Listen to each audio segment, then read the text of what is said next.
Thank you. That is a record. I call to order the special meeting of the Glendale City Council for September 17th, 2019.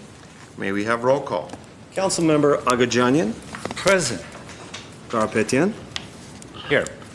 Quintero, Devine, Mayor Najarian. Here. May we have your report? The agenda for the September 17, 2019 special public meeting of the City Council was posted on Thursday, September 12, 2019 on the bulletin board outside City Hall.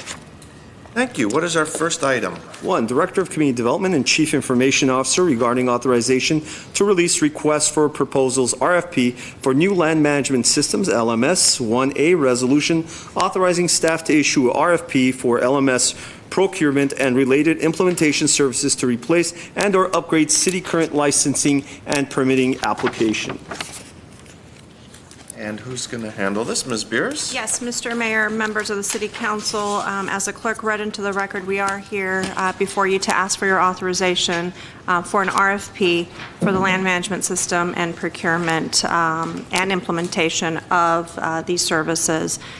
Jason Bradford, our Chief Information Officer, is here this afternoon to take you through a presentation that goes into the details of this RFP and what this land management system could look like. And with that, Mr. Bradford. Thank you, Ms. Spears. Good afternoon, Mayor Najarian, members of the City Council. As Ms. Spears indicated, we're here today, this afternoon, to seek council approval to issue our request for proposals for a new land management system and related implementation services. We'll touch on some background information. I'll speak briefly on how we developed our RFP, look at some of the key requirements of what we hope to achieve out of the new system, talk about how the project is currently funded, and then conclude with a proposed timeline and then answer any questions that you may have. So by way of background and very briefly, what is a land management system? Simply put, it is an enterprise application software that really manages and tracks all of an organization's land use activities. What kind of activities might that be? Well, it's basically our permitting system, our planning system, inspections, code enforcement, licensing. It really gives us a historical record of our land use activities associated with any given parcel. It really gives us visibility across departments of all land-related activity. So with that, our current system is called City Services Interface. We implemented it in 2007 to manage our land use activities, and it's reached end of life. It is very common for these kind of applications to last about 10 to 15 years, and it's time to go back to the marketplace to see what's out there, primarily for a couple of reasons. First, people really want to do business on a mobile device now. Things have changed significantly over the last decade, particularly since we implemented. But people want to do device either on an iPad or a mobile phone. We're in a mobile and digital world. And currently our current system does not offer that kind of features and functionality that our residents would want to interact with us for these kind of services. And secondly, our current application, it's difficult to maintain. It was highly customized, so it's difficult to support, let alone improve it. And we'd be looking as we go to the marketplace for a customized off-the-shelf system where we can customize it, configure it, but not customize it. So we're looking for a commercially available off-the-shelf system. So with that, and given that our system is end of life, we engaged a consultant, SDI Consulting Services, to perform a needs assessment. They conducted a series of workshops, met with all the key departments, and they're really designed to solicit where our current shortfalls are and what are our current needs. What is it that we need the new system to do? And we think as a result of this process, we have a comprehensive, robust RFP that has been developed. So very briefly, what are the kinds of things that we're looking to gain out of the new system? I've touched on this a little bit, but we really need to expand our online services. Like I said, we're more mobile. Everyone wants to do business on a mobile device. That's how people interact with businesses. So we really need to expand that offering to residents, developers, 24/7 access to items such as permits, licenses, renewals, payments, et cetera, et cetera. Automated notifications, whether that be through text messaging or emails, improved integration with existing city systems, electronic workflow. Those are all key features. Our current system does a little bit of it, but it's certainly not what modern systems do today. So with that, for the fiscal impact, there's certainly no cost associated with releasing the RFP. We're not contractually bound, and we can withdraw it if we needed to. In anticipation of this project, we've been setting aside funds during the annual budget process. We currently have $3.8 million reserved. Based on the cost estimates we've received, we think not only that would pay for implementation, but it would pay for the annual maintenance for we think 3 years, maybe up to 5 years. So we do have a project budget already set aside. It is in the ISD application fund, not in the general fund. So again, based on the cost estimates, we believe the project is adequately funded. So the proposed timeline of this, presumably if approved by council, we would issue the RFP towards the end of the month. We would go through the vetting process. We would return to council, we think sometime in March of 2020 for the results of the RFP process. And we think we would kick off the project July of 2020, and we'd be looking at an 18 to 24-month implementation, which is pretty normal for an organization our size for a system such as this. So. With that concludes my comments. If council has any questions, I'd be happy to answer. Staff is here as well to answer any questions that you may have. Mr. Agajanian. Thank you, Mayor.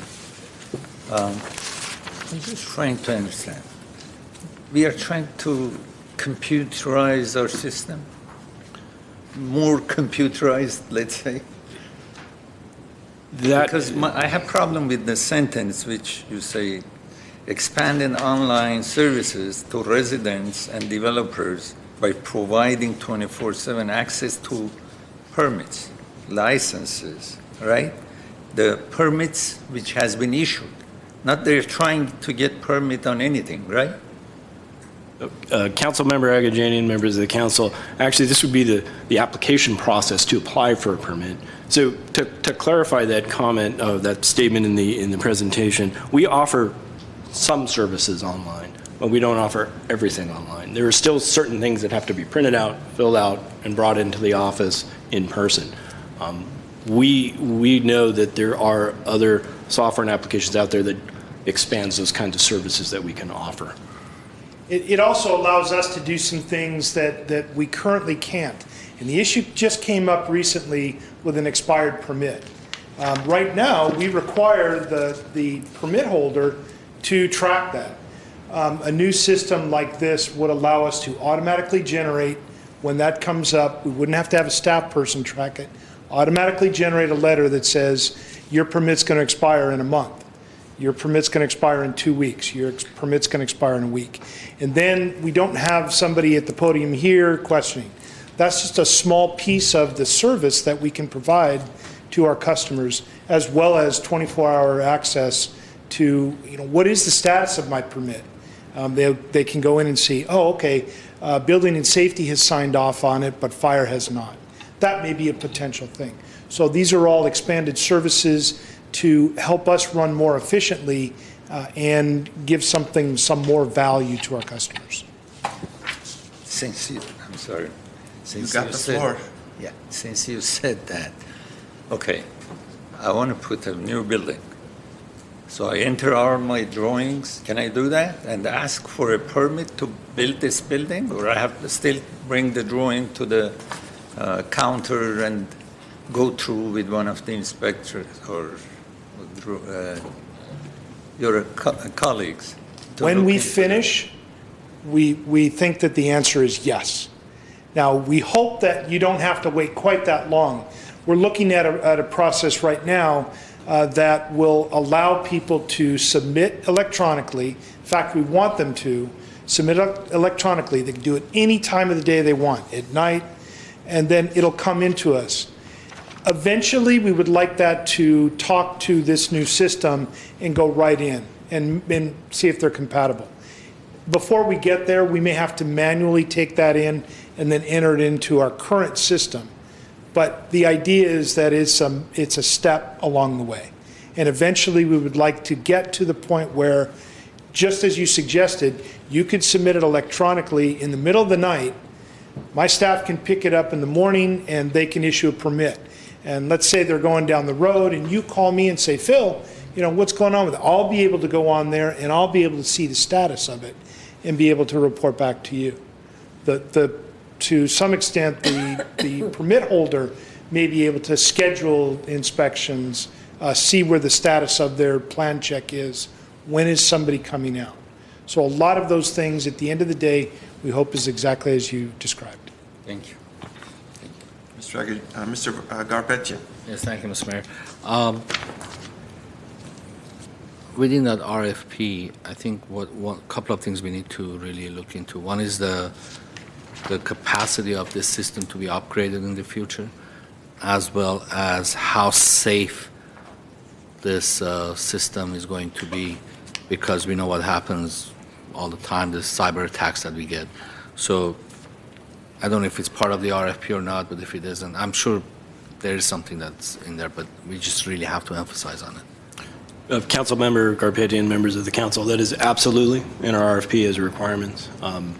In regards to the upgrades, it's interesting what most of the providers offer now as part of your annual maintenance fee, the upgrades are included. That wasn't always the case years ago, but the industry has shifted, and now it's actually included. And a great example of that is our new ERP system, our new financial system. We pay the annual maintenance, and the upgrades are included in that cost.